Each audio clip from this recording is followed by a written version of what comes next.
नवनीत राणा हा विषय राष्ट्रवादी काँग्रेस पक्षाकडून पूर्णपणे संपलेला आहे असं म्हणत अजित पवारांच्या राष्ट्रवादीचे प्रदेशाध्यक्ष सुनील तटकरे यांनी राणांच्या राज्यसभा उमेदवारीच्या चर्चांना पूर्णविराम लावला। निवळ राज्यसभा उमेदवारीच्या चर्चांनाच पूर्णविराम लावला नाही तर राणांच्या राष्ट्रवादी प्रवेशालाच नो एंट्रीचा बोर्ड लावला। खरं तर मागील काही दिवसांपासून राणा यांच्या राज्यसभेच्या उमेदवारीबद्दल चर्चा रंगत होत्या। सुनेत्रा पवारांच्या राजीनाम्यामुळे रिक्त होणारी राज्यसभेची जागा आता राणांना मिळणार असं माध्यमांमध्येही बोललं जात होतं। त्यासाठी कारणही तसं, कारण नवनीत राणांनी उमेदवारांच्या नावाची चर्चा सुरू असतानाच सुनेत्रा पवार आणि पार्थ पवारांच्या भेट घेतल्याच्या बातम्या आल्या होत्या। पण भाजपने राज्यसभेपाठोपाठ विधान परिषदेची संधी नाकारल्यानंतर आता राणांची चहूबाजूंनी कोंडी झाली आहे। त्यातच सुनेत्रा पवारांनीही झिडकारल्यानंतर हिंदू शेरणी म्हणून विधानसभा निवडणुकीत भाजपसाठी प्रचार करणाऱ्या राणांचं राजकीय अस्तित्व धोक्यात आले। त्यामुळेच या व्हिडिओत सुनेत्रा पवारांनी एका झटक्यात राणांचा विषय का संपवला, नवनीत राणांना राष्ट्रवादीने झिडकारण्यामागची 4 कारणं कोणती, हेच आजच्या बिटवीन द लाईन्स मध्ये समजून घेणार आहोत। त्यामुळे हा व्हिडिओ शेवटपर्यंत नक्की बघा आणि तत्पूर्वी चॅनलला सबस्क्राईब करायला विसरू नका। नमस्कार, मी ज्ञानेश्वर रेड्डी, तुम्ही पाहताय टीओडी मराठी। युवा स्वाभिमान पार्टीचे संस्थापक अध्यक्ष आमदार रवी राणांच्या आधाराने नवनीत राणा राजकारणात आल्या। 2019ला खासदार झाल्या आणि प्रचंड वेगाने झेपावत असलेला त्यांचा करिअर ग्राफ 2024च्या लोकसभा निवडणुकीतील मानहानिकारक पराभवाने दुप्पट वेगाने घसरला। यामागच्या आणि नवनीत राणा यांच्या राज्यसभा उमेदवारीला पूर्णविराम देण्यामागची 4 कारणं कोणती आहेत हे जर आपण समजून घेऊ। पहिलं कारण, नवनीत राणांची बदललेली भूमिका। एबीपी माझाच्या बातमीनुसार रवी राणांची 2009 मध्ये बडनेऱ्यातून अपक्ष आमदार म्हणून निवडणूक जिंकून राजकीय कारकीर्द सुरू झाली आणि पुढच्याच निवडणुकीत राणांनी आपल्या पत्नीला नवनीत राणांनाही निवडणुकीच्या राजकारणात उतरवलं। 2014 मध्ये अनुसूचित जाती प्रवर्गासाठी राखीव असलेल्या अमरावतीमधून राष्ट्रवादीच्या तिकिटावर नवनीत राणा रिंगणात उतरल्या, पण त्यांचा पहिल्याच निवडणुकीत पराभव झाला। तरीही पुढील निवडणुकींच्या दृष्टीने त्यांनी आपला जनसंपर्क कायम ठेवला। 2019च्या लोकसभा निवडणुकीत पक्षाचं तिकीट न घेता राष्ट्रवादीच्या कोट्यातून अपक्ष म्हणून काँग्रेसच्या पाठिंब्यावर निवडणूक रिंगणात उतरल्या शिवसेनेचे ज्येष्ठ खासदार आनंदराव अडसूळ यांचा तब्बल 36,951 मतांनी पराभव केला। मात्र विजयानंतर लगेचच आपण राष्ट्रवादीच्या पाठिंब्यावर निवडून आलोय या गोष्टीचाच राणांना विसर पडला। त्यांनी लोकसभेत जातात राष्ट्रवादीच्या पाठीत खंजीर खुपसल्याच्या टीका त्यांच्यावर झाली, कारण केंद्रात पुन्हा एकदा मोदी सरकार आल्यानंतर राणांनी आपण ज्यांच्या जीवावर निवडून आलोय त्यांनाच डोळे वटारायला सुरुवात केली। सत्ताधारी भाजपला जवळ केलं आणि कट्टर हिंदुत्ववादी भूमिका घ्यायला सुरुवात केली। मग या काळात त्यांनी महाविकास आघाडी सरकारविरोधात हनुमान चालीसा म्हणून राज्यावरील संकट दूर करावं अशी मागणी केली, तर कधी लव्ह जिहादच्या मुद्द्यावरून आक्रमक पवित्रा घेत मुस्लिम विरोधी भूमिका घेतली। याच सगळ्यातून नवनीत राणा आणि राणा दाम्पत्य हे राष्ट्रवादी काँग्रेस पक्षाच्या नेतृत्वाच्या मनातूनही उतरल्याचं मुंबईतील काही पत्रकारांचं म्हणणं आहे। दुसरं कारण आहे राणांचा मुस्लिम द्वेष्ट हिंदुत्व। ते कसं, तर भाजपची कास धरत 2019 पासून नवनीत राणा यांनी कट्टर हिंदुत्ववादी भूमिका घेतली, जी भूमिका सत्ताधारी असलेल्या भाजपसाठी तर फायदेशीर ठरली, पण त्यांच्या याच बदललेल्या भूमिकेमुळे दलित व मुस्लिम वर्ग त्यांच्यापासून चांगलाच दुरावला। त्यांनी कथित लव्ह जिहादबद्दल घेतलेला आक्रमक पवित्रा, त्यावरून उघडपणे मुस्लिम समाजावर केलेली टीका यामुळे अमरावतीतील मुस्लिम आणि दलित वोटर बेस त्यांच्यापासून दुरावला।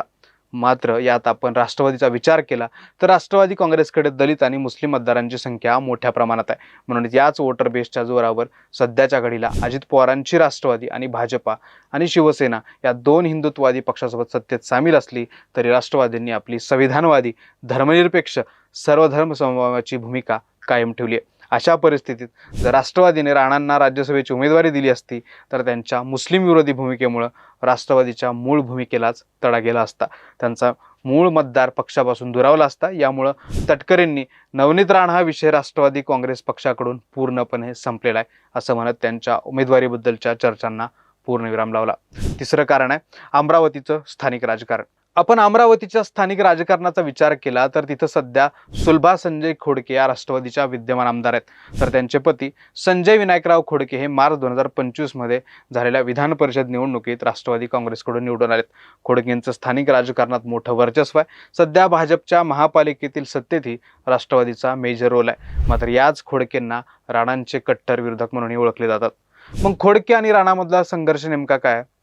तर 2009 मध्ये सुलभा खोडके बडनेरा विधानसभा मतदारसंघातून या राष्ट्रवादी काँग्रेसकडून निवडणूक लढवत होत्या. तेव्हा राणांचे पती रवी राणा यांनी त्यांचा पराभव केला होता. त्या पराभवानंतरच खोडके आणि राणा कुटुंबात तीव्र राजकीय संघर्ष निर्माण झाला होता. या संघर्षाचा परिणाम म्हणून 2014च्या लोकसभा निवडणुकीत राष्ट्रवादी काँग्रेसने नवनीत राणा यांना अमरावतीतून उमेदवारी दिली. तेव्हा जुन्या वैरामुळे खोडके समर्थकांनी राणांच्या प्रचाराला व उमेदवारीला कडाडून विरोध केला होता. तेव्हा पक्षाच्या अधिकृत उमेदवाराचा प्रचार न केल्यामुळे तसंच पक्षविरोधी भूमिका घेतल्यामुळे राष्ट्रवादीने खोडकेंची पक्षातून हकालपट्टी केली होती. नंतर कालांतराने नवनीत राणांनीच राष्ट्रवादीला रामराम ठोकला आणि स्थानिक राजकारणात पुन्हा एकदा खोडकेंना स्थान मिळालं. पण खोडके राणा संघर्ष कायम राहिला. त्याचाच परिणाम म्हणून काही महिन्यांपूर्वी झालेल्या महापालिका निवडणुकांमध्ये रवी राणा यांच्या युवा स्वाभिमान पक्षासोबत युती करण्यास जाहीर विरोध केला आणि आपल्या ताकदीच्या जोरावर राष्ट्रवादी काँग्रेसने सोबळावर निवडणूक लढवली. एवढंच नाही तर पुणे आणि पिंपरी चिंचवड महापालिका निवडणुकीच्या काळात रवींद्र चव्हाण आणि अजित पवार या दोन्ही बड्या नेत्यांनी एकमेकावर भ्रष्टाचारी असल्याचे आरोप केले होते. तेव्हा त्या आरोप प्रत्यारोपात नवनीत राणा यांनी देखील उडी घेतली आणि अजित पवारांना शब्द जपून वापरण्याचा सल्ला दिला होता. तेव्हा देखील संजय खोडके यांनी नवनीत राणांच्या विरोधात पेटून उठले आणि अजितदादांच्या पाठिंब्यामुळेच नवनीत राणा लोकसभेत पोहोचल्या होत्या. त्यांनी स्वतःची पात्रता पाहूनच टीका करावी असा सनसनीत टोला त्यांनी लगावला होता. त्यामुळेच खोडके आणि राणा यांच्यातील हा स्थानिक पातळीवरील संघर्ष सुरू असताना त्यांना राज्यसभेवर पाठवणं राष्ट्रवादीसाठी नक्कीच धोकादायक ठरलं असतं. त्यांच्या राज्यसभा उमेदवारीच्या अमरावतीच्या राजकारणावर नकारात्मक परिणाम झाला असता. हे झालं तिसरं कारण. चौथं कारण आहे नवनीत राणांच्या उमेदवारीला पक्षातूनच होणारा विरोध. खरं तर नवनीत राणा यांनी सुनेत्रा पवारांची भेट घेतली आणि त्यांच्या उमेदवारीबाबत चर्चा सुरू झाली.